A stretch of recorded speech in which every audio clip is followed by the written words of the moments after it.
that laughing down my phone? How you doing? Oh, is that Ben?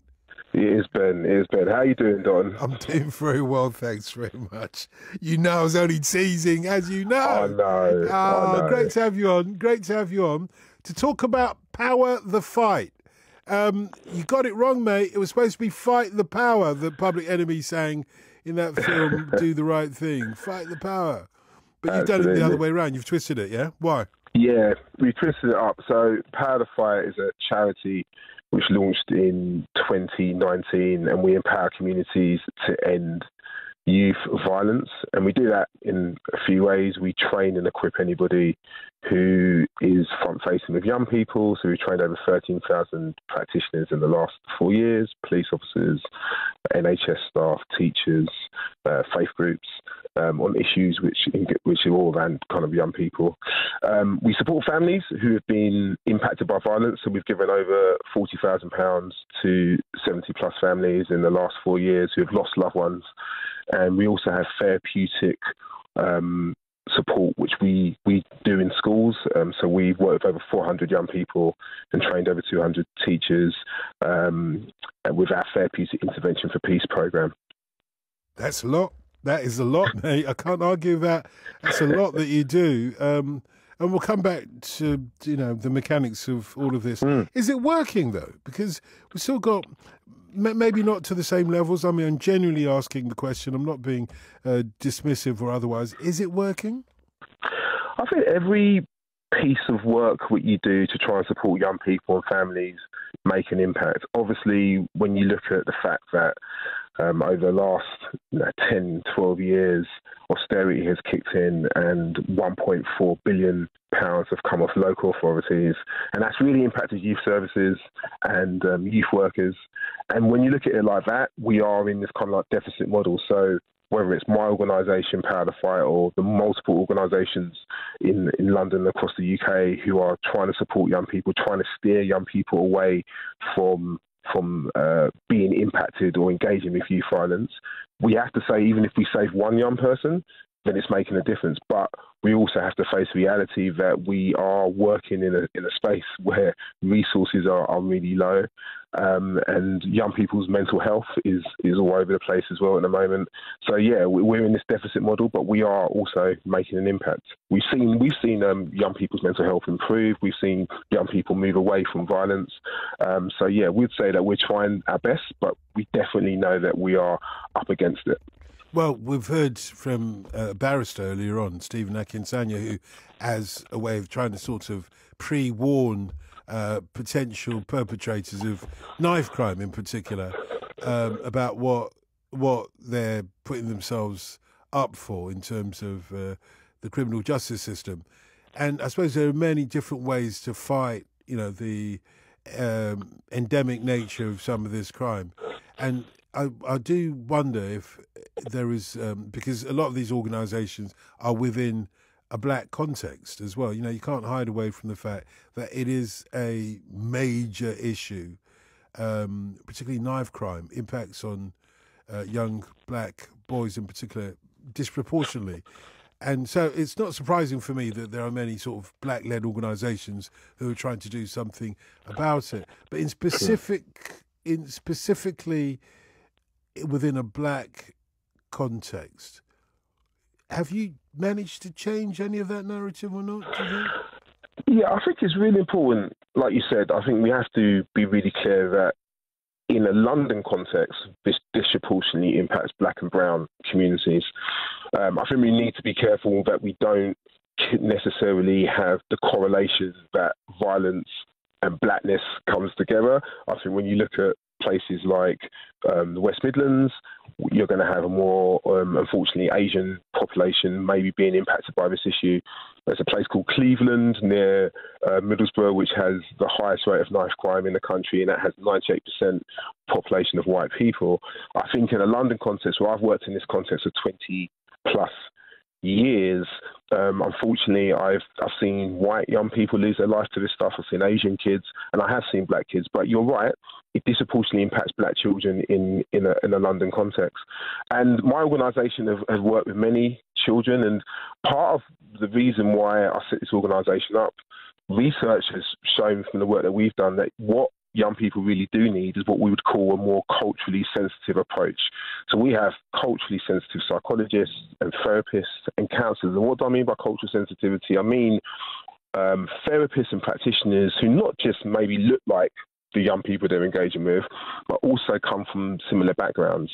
The research that we did showed that actually young people and families found it very difficult to engage with workers who had no cultural understanding or cultural context about their issues. So what we've worked very hard on is building practitioners and building therapeutic services which really have a hyper-local cultural understanding, and that has actually seen a greater engagement with our therapeutic work. You'd be a fool to think that it doesn't impact on you, though, if whatever demographic you come from. You'd be an absolute fool to think that, because we've seen it, you know, class-wise and otherwise. We've seen the youth crime, and in particular violent youth crime, impacts on virtually every community or every demographic, let me put it like that, in the country, and not least in London as well. I wonder, though, ultimately, if you're going to power the fight, do you not have to power the fight, the real fight, in terms of this? Do you not have to power it through political activism, through a political party? That's the real way to power the fight, isn't it?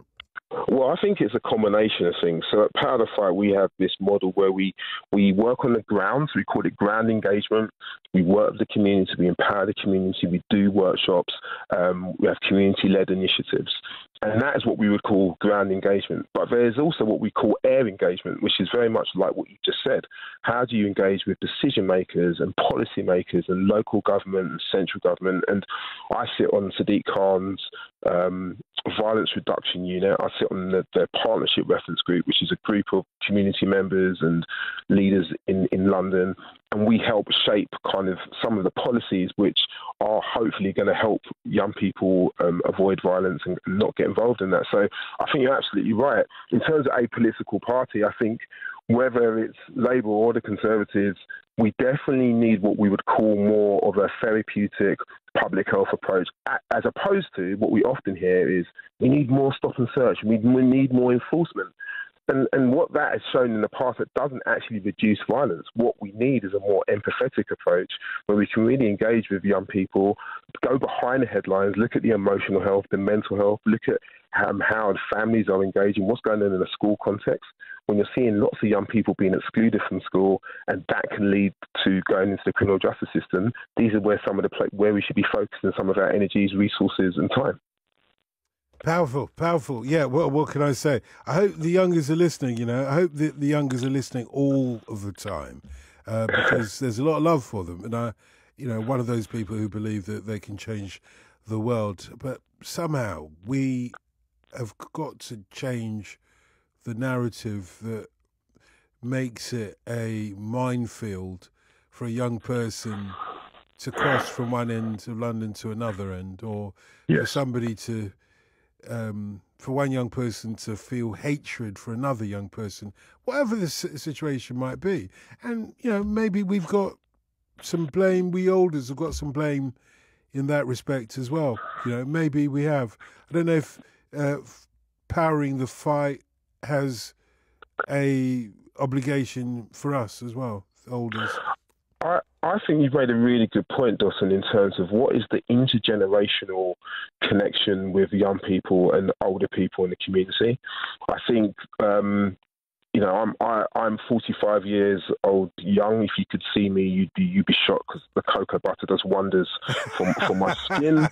But I'm old enough to remember what it was like at school when I grew up in a time in South East London when Stephen Lawrence was murdered, and it was he was murdered a mile away from my school, and it was a very different type of issue. Violence was still there, but I was running from National Front and BNP. That was who I was fearful of. Whereas nowadays, young people, when you talk about that type of stuff, it's very alien. And, you know, we have to look at how often do us as older people get to spend time with younger people, not just dictate to them, not just kind of tell them how it used to be. Actually, how are we empowering young people? So at Power to Fight, we have, as I've already said, we work with young people in a school context therapeutically, but we also have an alumni group of young people where we really want them to be part of our advisory group. We want them to tell us how things are for them. Let them build on solutions. And I think it's that intergenerational conversation. How often do you see grandparents talking to young people or people in their 40s or 50s really engaging with young people? And that's why I think if you do that, you get a much clearer understanding and a combination of ideas which will hopefully bring peaceful solutions. So it's therapeutic intervention for peace, yeah? Therapeutic intervention for peace is our flagship program, which is in a number of schools in South East London, and we are currently doing a crowdfunder where we're trying to raise £30,000 to help continue that program going into the new school year. We've currently raised £22,000. We've got 10 days left. So if I could appeal to your listeners to if they've got a few pennies and they are prepared to give up and a very expensive flat white in South East London to support us, that'd be amazing. But the Therapeutic Intervention for Peace program, we have seen young people's well-being and mental health increase. We have seen exclusions reduce because we work in a very collaborative way with teachers and parents and young people. And it's a co-produced, co-designed approach. What I mean by that is that we don't just dictate to young people. We say to them, what is it that you are feeling concerned about? And often anxiety and relationships and violence affecting young people come out in these conversations. Mate, thank you. Appreciate it. It's been an absolute pleasure. And also, keep up the positive work. As they say, Ben Lindsay, OBE, there from Power the Fight.